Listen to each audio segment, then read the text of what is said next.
Evening, lords and ladies. We're going to get straight into it on the topic of why being poor is normally a subconscious choice and how thinking of it consciously can change your whole projection of your life. So give me 2 minutes just to start recording this for the podcast. And here we go. Hello and welcome to your Wednesday dose of wealth wisdom with me, Daniel Kennedy, your host, Steadfast Construction and Designs Director, HomeHug co-founder and director, KML co-founder and director, and Wealth Dragon coach. Today's topic is going to be why being poor is usually a subconscious choice and how thinking of it consciously can change your whole projection for your life. Not really a controversial statement to those in the know. Everyone who sort of knows how to build wealth knows that the poor aren't afflicted by bad circumstances. It's usually circumstances of their own making, be that having children at a really young age before being financially secure, not managing your expenses and frivolously spending, not investing in yourself to improve your overall income and increase your income, not developing the skills to be able to negotiate better salaries. These are all subconscious choices that most people that I found, in my personal opinion, when I discuss financial things, because I'm always on the lookout for new ways of making money, new ways of keeping wealth, is most people are just not aware of it. There are people that have the goals and aspirations of building wealth, building long-term wealth, but then these same people will go on holidays every year while they still rent their own property, or they don't invest. And that old adage, they're spending luxuries with money they exchange their time for, rather than spending luxuries with money that their money makes, something that I've mentioned previously on the podcast and still stands true today. So why am I gonna delve onto why this is so important? Because most people have the perception that they have time, they'll get it handled later, and really the only sure way of making sure that you're wealthy is to get in early and get in often into the market. And what does that mean? That means whether it's in property, whether it's in stocks or shares or precious metals or getting in business, the key is to start today. You've all heard it before, and every sort of like podcast and self-help stuff is all rehashing the same bullshit. The same principles that worked 100 years ago work today, and that is the best time to buy property was today. The second best time was 30 years ago, because they're just inflation beating at us, especially in this market, in British market, where there are more people than there are houses. We have draconian planning laws that make it an absolute farce to get planning, so it's really hard to increase the stock. Unfortunately, massive conflict of interest where the people in the local area get to decide whether there's planning, and basically that most people don't want projects near them. So property is always going to go up. All you need to do to secure your future and to start thinking consciously is manage your expenses. So manage your income and your outgoings, and try and cut out everything that you possibly can. And being wealthy normally involves saying no to things that you want just for maybe a decade or so. That sounds like a long time, but it's going to pass anyway. 10 years is going to pass. And at the end of it, do you want to be financially secure and have no stress of funds? Or do you want to be in the same position where you're treading water, living paycheck to paycheck because you couldn't say no to the holiday, you couldn't say no to the new car, you couldn't say no to the more expensive house, these things that cost you money rather than make you money on a day-to-day basis. So, and most people I find are unaware of how little the changes they need to make to ensure that they have a real great future, and maybe even generations of their descendants have a great future. It isn't that hard, and I'm going to give you a few ways of how you can guarantee that your descendants, you and your later in your life, you'll be financially secure. So one thing that seems is so simple, it's so easy to do, but yet so few people do it, and that is just invest 100 quid a month into a FTSE fund, FTSE 250, FTSE 100, and then over say 30-40 years, even with a modest increase. And the one that I'm in, I'll share with you, is the HSBC Accumulation Class C Fund 250. There's no affiliated link, there's no nothing, it's just what I'm in. And over the last 4 years, it's given me 11%. This year, it's taken a bloody hammering, but I suspected that. So at the end of this year, I imagine that will go down to about 8%. But over, say, 60 years. So it isn't for you, it's for your descendants, it's for my children. It's for whatever they want to do. It's just one of the many things that I'm putting in place for the people after me to be secure, and hopefully they don't fuck it up. And all I do is I put £100 in, and then you get the magical sort of formula of compound investing, where you get interest on the interest on the interest.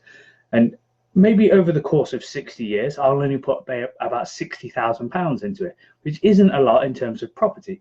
But because you get interest on the interest on the interest, if you go to a compound calculator and you put in £100 a month, say annualized returns at 6% or to 8%, what will be left after the 60 years will absolutely blow your mind. It won't be anywhere near 60. It won't be anywhere near 100. It won't be anywhere near 500,000. It won't be near anywhere a million. You're looking at about 20 to 24 million, depending on how much the market goes up. Maybe if there's a few crashes, it will correct itself. But compound investing is a sure, guaranteed way to make sure everyone after you never has to worry about money again, and potentially they could have more of an impact. And something really interesting, how the poor would look at that situation. They would say, well, no one did it for me, so why should I do it for somebody else? And I've actually had a really close family friend say that when I mentioned this a few years ago, probably about 3.5 years ago. They said, oh, well, no one did it for me, so why should I do it? And that person had children. And then lo and behold, a few years later, they came to me for advice because they were struggling to get a mortgage for the children because they couldn't get a deposit. They didn't want to refinance their house. And so obviously this is not a conscious thing because that person wanted to help her children out. But if you thought about it consciously and you planned in advance, nothing needs to be a shock. It can be really, really easy to expand and grow your wealth. And that's why I'm really adamant, being poor is your choice. You choose to be poor because you're neglecting a real part of your financial literacy by not investing in yourself, not going out there, finding what are the best ways to increase your wealth, just sitting on your thumbs and thinking somebody else is going to do it for you, because no one is. No one is going to do it for you. There are those that do and get immensely wealthy, and that's why the rich get richer and the poor get poorer. It's because the rich tend to have delayed gratification. They're not stealing from the poor. It doesn't work like that. Wealth gets created out of nothing by people providing value to the market. Oh, my dog wants to get involved there. You can't like steal. Obviously, there are some charlatans out there, but most of the people, it's bringing value to the market. So you've got your FTSE fund. That's a real long-term strategy of building wealth. Then you've got property. So property gives you income, and if you look after it well, will go up in value. So that's another avenue that you can use to improve your wealth.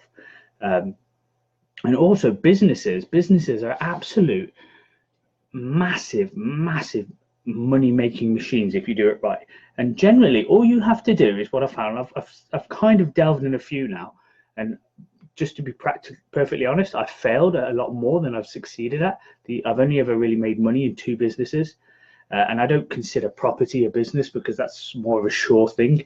That's something you park your money into from what gets generated from the business. So I've got a construction company, and that's by providing value and just doing what you say you're going to do, not having unrealistic expectations. The profits there can be really, really, really good, and typically we're making about 12 grand every 10 weeks in profits for every job. There's a few debacles. I did loads of marketing, so that it's taken a hit recently, but now that we've sort of found our stride and we found our lane, it's going to be a great business for the future. And also importing and selling. I've done I've done a week of it, and I've made more in a week than I did in a month in my full-time job. Yesterday I sold 26 units, and today I sold 100 units. And I make about £12 profit off each unit after importing. So that's another great sort of business model that you could potentially copy, and I'd be more than happy to share from that. And to get to this position of where I tend to make more money than I fail, because we've got the live development tours, we've got the teaching, we've got so many income streams now. There was years of me messing up. I had a vending machine business that went completely balls up, and I was in the red for a few years. And then I had a cash machine business that went completely balls up, and again in the red for a few years.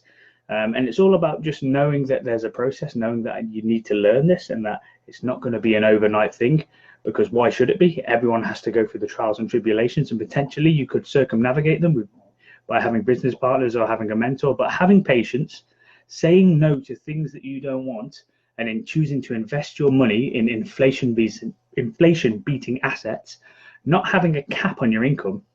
Because if you have a cap on your income, it's going to be really difficult to get rich off £10 an hour. It's going to be really difficult to get rich off even £20 an hour. You want to be able to have a job to secure yourself, and then be investing that into your own business, be investing that into your own assets, and then just sort of like a plant, it just grows and grows and grows and grows. Just a quick one, because I've woken up all disheveled from an evening at Fizz, but I thought I'd share my thoughts. You don't need to live and wallow in your own self-pity. You can change your life, and being poor it's not nice, man. I look at people in really tough situations, and where they haven't got any options, they haven't developed themselves, they haven't developed these habits that enable them to get out of these horrible situations, and they don't realize that it's them that's put them there. Like they're just completely unconscious to it, and it's frightening, because it seems to be the norm that most people are in this sort of state where they don't realize that they're the problem in their life. It isn't other people. It isn't the fact that they don't invest in themselves, improve their skills, improve their negotiation skills, improve their speaking skills, improve their ability to raise finance into commercial products or ventures or whatnot. And you need to get a handle of this, and get a handle of it as soon as you can, because otherwise you're going to be 30, 40 years down the line and be in the same position. So start consciously improving yourself and your financial literacy. Right, that's all I've got for you today. Cheers.